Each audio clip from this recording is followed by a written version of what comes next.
Well, sad news for me today.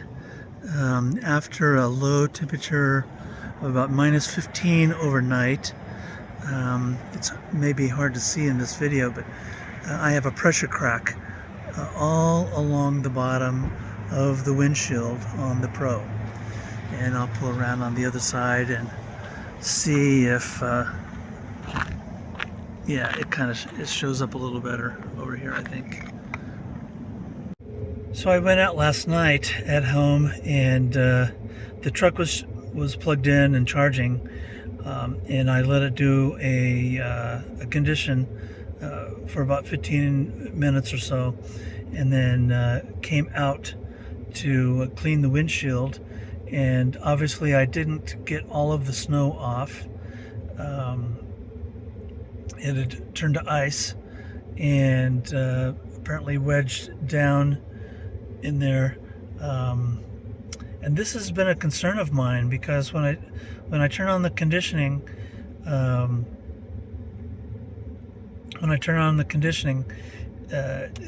jump in the truck, quite often it's jamming, and you may be able to hear it in the background right now. It's the conditioning is going, and so I've been concerned about that because I felt like it was warming the windshield up much faster than I would normally like.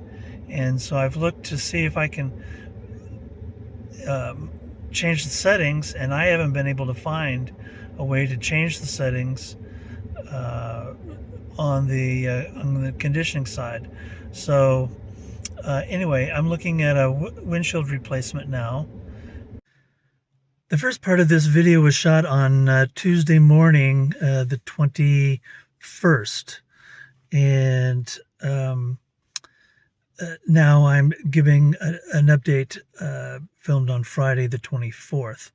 I took the truck over to the dealership in Longmont yesterday, and I like that dealership, by the way. They've been very good to work with, and they traced the glass with a very small pick, and the service manager said, "Oh, well, here's the chip." And they won't warranty, being Ford, won't warranty the windshield if the crack is due from a chip.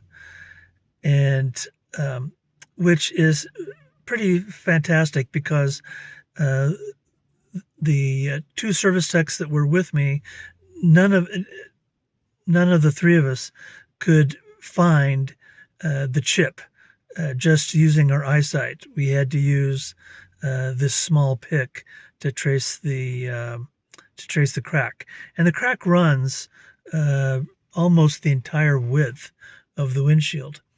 So the tech manager told me that if he pulled the windshield, he has to ship the windshield intact back to Ford, and they use their microscopes to determine whether it's a warranty or not. Now, come on, people.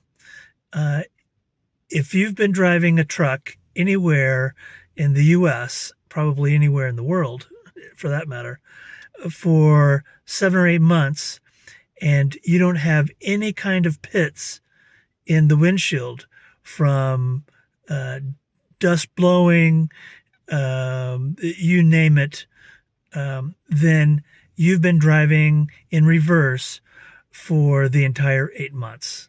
So, I mean, this windshield is clear when it's cleaned up.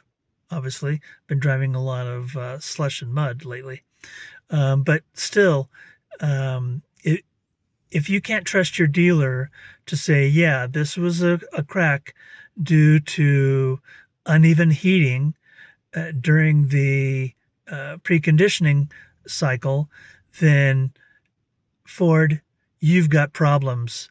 In fact, you've got more problems than I have. So that's too bad for a company that's been in business for over 100 years. And it just shows me one more example of how, while they make a good product, I really enjoy this Lightning truck, this Lightning Pro. This is the base model Pro. I really enjoy this truck. It has everything I want. and can use. But when we get into the infrastructure and start getting in the background of how Ford supports their vehicles, it leaves a lot to be desired, a, a lot. And sometime I'll get into the whole cloud business that my dealership has had to deal with when I go in for updates. But Ford, shame on you. If you're not going to warranty a product, at the very least, what you need to do is, as far as Ford is concerned, in my judgment, what Ford needs to do is give owners a better handle on controlling the preconditioning cycle. Right on a cold day, like Tuesday morning and Monday night, I got in the truck and it was going full speed. The fans were, and a piece of paper on the dash easily could have blown off the dash. It was blowing so hard.